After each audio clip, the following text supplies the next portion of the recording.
So let's go straight into the papers. Let's start with The Nation. ACF to federal government wage total war on terrorists and bandits. Picture of the vice president with pleasantries with Lady Christine Doja Otedola during her 90th birthday yesterday. 13% derivation. Ramfak shuts out Lagos, Okez, Anambra, and Kogi. Why I won't endorse any presidential candidate by Adeboye. 400 houses in resettlement cities near completion. Diesel crisis may shut down economy, says Man and Nasima. PDP governors twisted facts on Buhari's government, says presidency.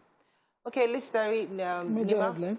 The Arewa Consultative Forum has replied the governor of Kaduna, who talked about hiring mercenaries if the federal government continues to fail to provide security and attack bandits, that himself and some of his colleagues as governors in the north would then hire mercenaries. They are saying to him that instead of that, he should take advantage of volunteers such as ex-servicemen and women and the civilian task forces and hunters and whatever is available in Nigeria or available within Nigeria should be used against the bandits as opposed to hiring mercenaries. Personally, I think the governor of Kaduna should stop being emotional and provocative. I think his utterances in the past have continued to encourage the bandits to dare and, to continue to destroy things. Security, like they say, is a silent and whatever strategic thing. If they're not meeting and agreeing and decisive and deliberate about what they want to do, I don't want back and forth. We don't support, we don't pay ransom. And so we continue to see poor people, innocent people's lives be used as whatever to make statements. People that were attacked, 7 people died on that train. Some people are still missing. Yeah. It's not time for back and forth, whether you are doing anything. If you want to be reactionary, take action. Let's talk. Right. Action. Okay, I was going to take the Pastor Adeboye during Friday's Holy Ghost service was saying that he would not endorse any president, any candidate for president. And it's because everybody that is running for presidency are all his children, and his job and role is as pastor. The church was criticized after they had established the, I think it's Politics and Governance Directorate, and the objective of that directorate was for everyone to encourage members to get their PVCs, because you can't just be not participating in issue of politics. So he has not endorsed anyone, and he hasn't heard from God concerning 2023. He's not even sure there'll be elections. He hasn't heard anything. But right now, everybody just get their PVCs, and everybody running his children. His own job is a pastor just to pray for everybody and the nation. So let me talk about the diesel crisis. The diesel crisis is creating a potential shutdown of the Nigerian economy. The high cost is unsustainable, is the complaint from the major members of the organized private sector. The complaint is that the price of diesel had gone up over 200%. Most of the economy, most of the companies, you're talking telcos, you're talking automotive, the diesel price has affected most of their businesses. The Manufacturers Association of Nigeria described the price as very worrisome, saying that most of the members are declaring that they're going to shut down their businesses because they cannot sustain it. The Director General of the association, Mr. Shego Ayo Kadiri, said that most manufacturers in Nigeria rely on diesel to power their manufacturing. Most businesses rely on diesel, and the price increase is attributed to crude oil, but the economical impact is not being dealt with. This should be addressed. That's whatever they should do to address it. Everybody's already threatening, and we shouldn't wait until things really shut down before we deal with the situation. I'm waiting for what the governor of the CBN would say concerning this. All right, moving on quickly to The Punch. PDP backs Obasanjo Adeboye's fears over killings and 2023 elections. That's a major headline. Picture of Islamic devotees doing a break fast in Pakistan. Pastor's baby killed as wife, female members fight over alleged affair with cleric. CSO tackle Emefiele over alleged involvement in politics. Shaun family opposes Gandhi, alleges Africa Development Bank director excluded, demands fresh election. Gunmen storm Ogun Mosque, abduct policeman, 2 others, and demand 50 million naira. Mercenaries call, avoid fire brigade approach, hire volunteers, Hunter says. And 2 million people would start receiving 20 billion naira monthly from June, says federal government. Okay, which story are we taking? Okay, the 2 million people.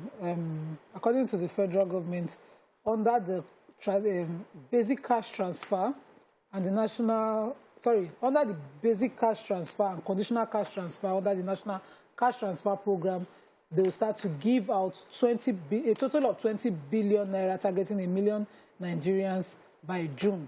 So each person will get a 5,000 naira under the basic cash transfer and an additional 5,000 naira under the conditional cash transfer. And they also went around, that's the Ministry for Disaster and Humanitarian Affairs and Disaster Management and Social Development took this entire story. They also talked about the Empower program that they have. They said that they've employed 498,000 graduates under batches A and B, while 450,000 graduates under batches C, Stream 1, were also engaged. And they talked about another 390,000 that are being onboarded for batch C, Stream 2. These continuous cash transfers is no longer sustainable. That's a personal opinion. Because we are looking at removing subsidy and then doing this. I think we must have we can't continue to play politics with the economics of this country. There must be a policy that we are driving at and the growth plan that we are looking at. You can't throw cash at the issues on ground. There are so many issues on ground. This is what they are doing. The only thing on this account that I believe worked is the top 10 mobile agents executed transactions that they calculated based on some of the monies that they gave out that, All right, let's move on to another story there. Who has a human interest story? Yes, I have a story. Gunmen stormed Ogun Mosque and abducted a police officer and 2 other worshippers. This happened Sunday evening at the Shoyoye Rounder area of Abeokuta, Ogun State. Very sad story. These people went to the mosque to pray around 8 p.m. And a police inspector, his name is Kamaruddin Bello, was kidnapped as well as 2 other worshippers. This particular police inspector, his wife just gave birth 4 days ago. So like he has a baby at home. And before I was the imam of that mosque, so he was a man that was wearing many hats, as well as many people. They said that the correspondent of Punch found out that there was no payment of ransom, hasn't been made yet, that they've paid a few, like 700,000, but it wasn't enough to what they demanded. They demanded 5 million per person. What they demanded was more. 700,000 was paid, and they haven't been released. So, all right. So, remember we're seeing pictures of the governor of Central Bank, his posters and flyers all over the place last week, and he came out to say, listen, I don't want to be distracted, I want to face my phone.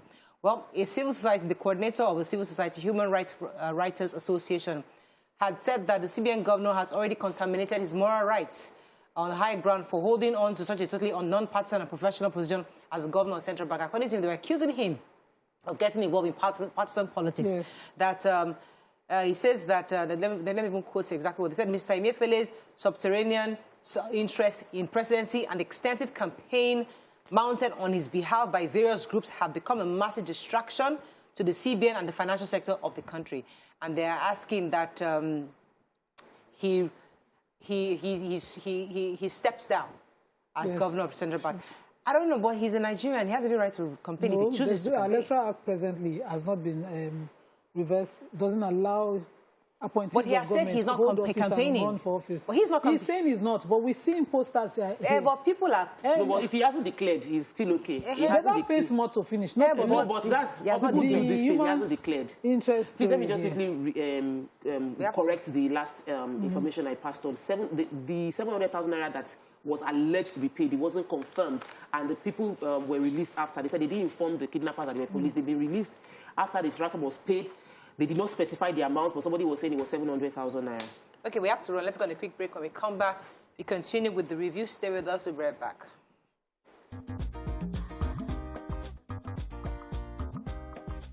Stay tuned. Your View will be right back. Thanks for staying with us. We're still reviewing the papers. Moving on now to Daily Sun. 2023, Atiku, Wike, Ayim, Obi, others, no fate tomorrow. Votes will count in Ekiti. Osun governorship poll says INEC. Obasanjo rates President Buhari low on security. 2023, election may not hold, says Adeboye. That's not what he said. CBN to penalize banks for depositing mutilated notes. Gunmen bomb Imo LG headquarters, kill 2 FRSC officers in Anambra. Kidnappers invade Ogun Mosque, abduct police and inspector. Why I accepted to lead Yahaya Bello campaign organization, says Hafsat Abiola. All right, which story are we starting with? Nima? There's a sad story of what happened in Imo local government secretariat. Gunmen attacked also local government, and there was bombing. They brought the place to ashes. Said what is left from that local government is just ashes.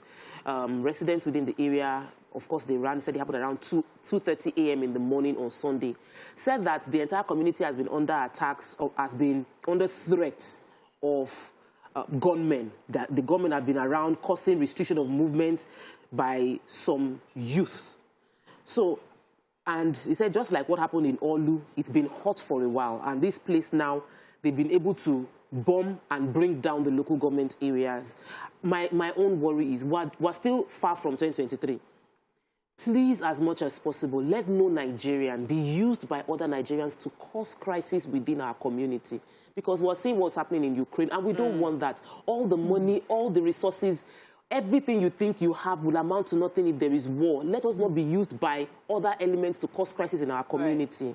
All right, so there's growing anxiety in PDP, and that's because they had, I think by tomorrow we'll know exactly where they'll be tilting, because remember they set up a 37-man committee, a panel that was supposed to review, and they gave them 2 weeks to get back. So they're going to be announcing tomorrow. The 37-man committee completed their assignment and expected to announce their position at the end of their meeting tomorrow. I think that is today, because that should be today. The outcome of the report will determine the fate of the former Vice President Atiku, Peter Obi, Governor Nyesom Wike, amongst others, who have shown interest in the presidency. Remember, there's been a toss between, should we do it north or do we do it south? And do we do somebody who can actually win elections, or do the zoning as preferred by many to do the zoning? So we'll wait for the announcement today. Yes, Nima. The MD of the Nigerian Railway Commission, Mr. Fide Tohira, has disclosed that 170 passengers that were aboard that Abuja-Kaduna train have been safely, they are safe. They have been moved to safety, and that 21 others are still missing.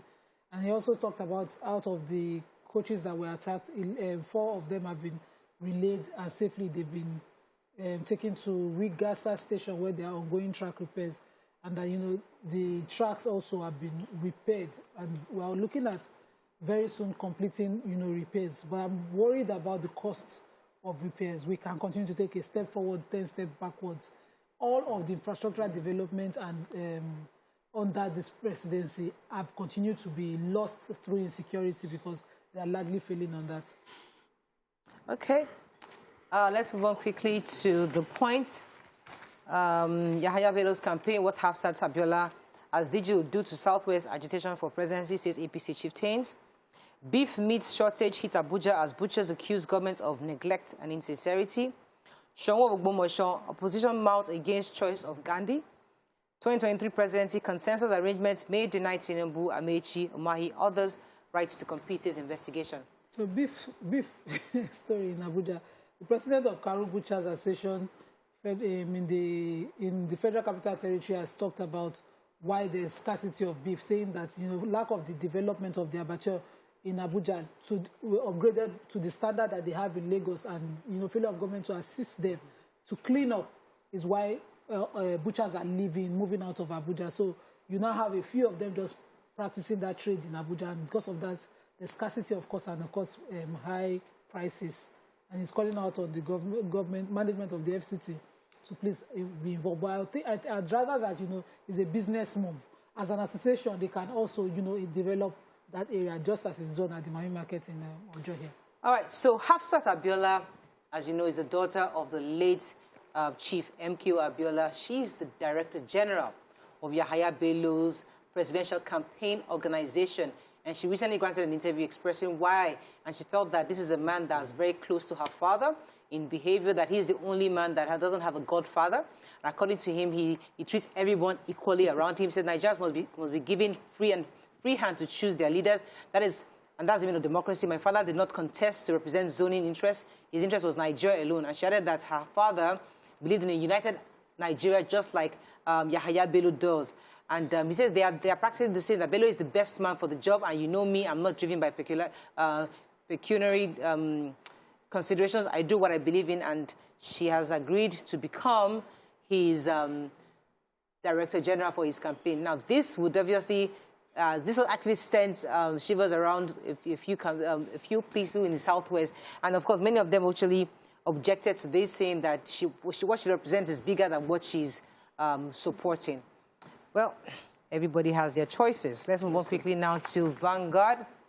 FG borrows 2.2 trillion naira from local investors. Mercenaries, ACF, ex-IGP, former DSS director disagree with El-Rufai and the Northwest governors. Gunmen killed 2, kidnapped 3 in Ayobo. Insecurity, El-Rufai's invitation for mercenaries, and ominous sign, says Afenifere. 9-month-old baby dies as pastor hires mistress to beat wife in Ogun. Train attack, 21 passengers still missing, 7 coaches recovered. Shaun RCG pastor Gandhi Aloy is chosen mourner, says head of Kingmakers. An APC convention, we must pacify those who lost, says Adamu. Okay, which story? Okay, so I'd rather call this person a man. Mr. Isaac Akimbola is called the pastor in this report, but I'd rather reduce that. And 2 female members of his church attacked his wife. He actually brought the 2 women to the house with the wife to attack the wife.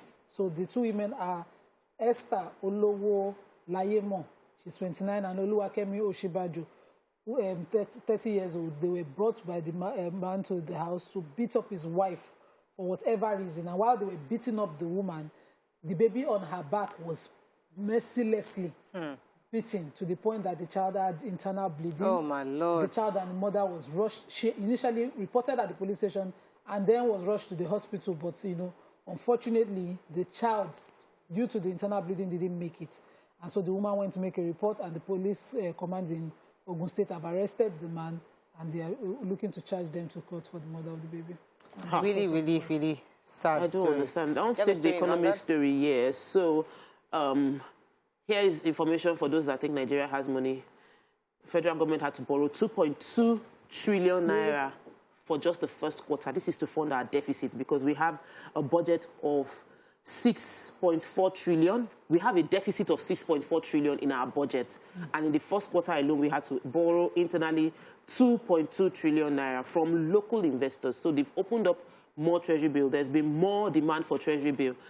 And I'm taking this story because it's important for our leaders to understand that we're creating debts for the future generation. And we must ensure there's no problem with borrowing money. But if you are borrowing the money, ensure the money is used to do what it's meant to do so that the development necessary is on ground. Because right now we're borrowing so much money and it is to fund our liabilities, not necessarily to create major infrastructural development within the country. The country doesn't have money. That's the long and short of the story. Okay, so the pressure is mounting on this issue for the Shaun of Ogbomosho. The head of the Kingmaker, let me read his name, the head of the Kingmaker, High Chief Shobaloju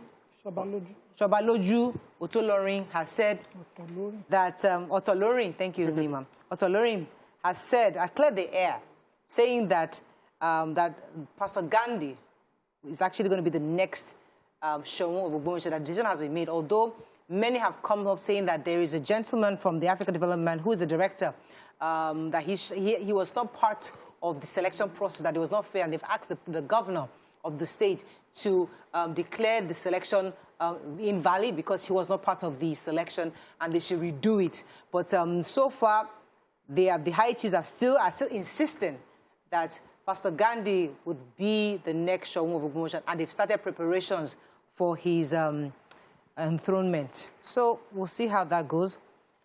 But we expected that there would obviously be objections and reactions, but we don't know how far that will go.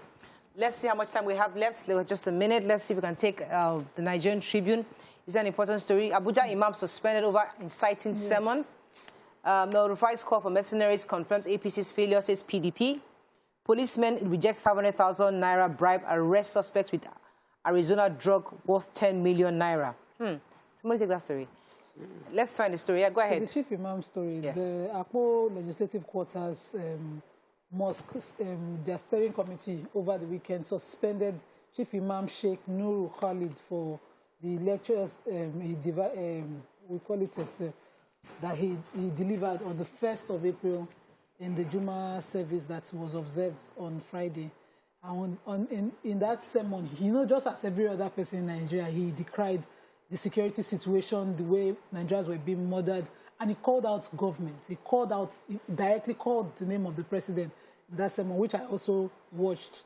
But, the reaction is that the steering committee believes that it should not have asked people to vote out those he considered transgressing the Almighty and breaching people's social contract.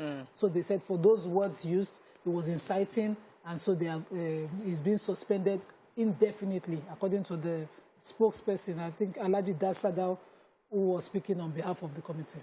It is well. Interesting. Our NDLEA is working. We know they've been working, but in this case, 9.5 million tramadol tablets worth 5 billion naira. 5 billion? Yes, 5 billion naira was caught. And there was another case where a truck driver was conveying drugs loaded into a bus from Lagos and was heading for Kano. Though the truck driver escaped into the bush, during the search of the vehicle, they were able to find out that there were the drugs, tablets of 228,000 tablets and capsules of tramadol and XO5 were caught with him.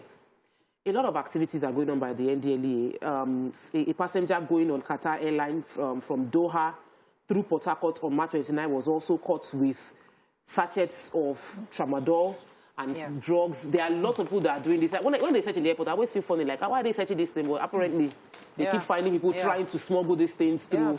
And they're getting more interesting because they hide them in the most bizarre ways.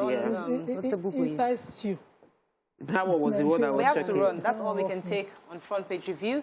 There was a story I want to take about a policeman who refused 500,000 naira bribe. Wow, yes, that's good. It's very. I wish they didn't put his name. I would have loved to. They should. We should celebrate such people. Well done. That was the Lagos State Police Command. Police refused 500,000 naira when the person was arrested had 10 million naira. Imagine. Wow. Okay, that's all we can take on front page review. When we come back, we go through the hot topics. Stay with us. We'll be right back.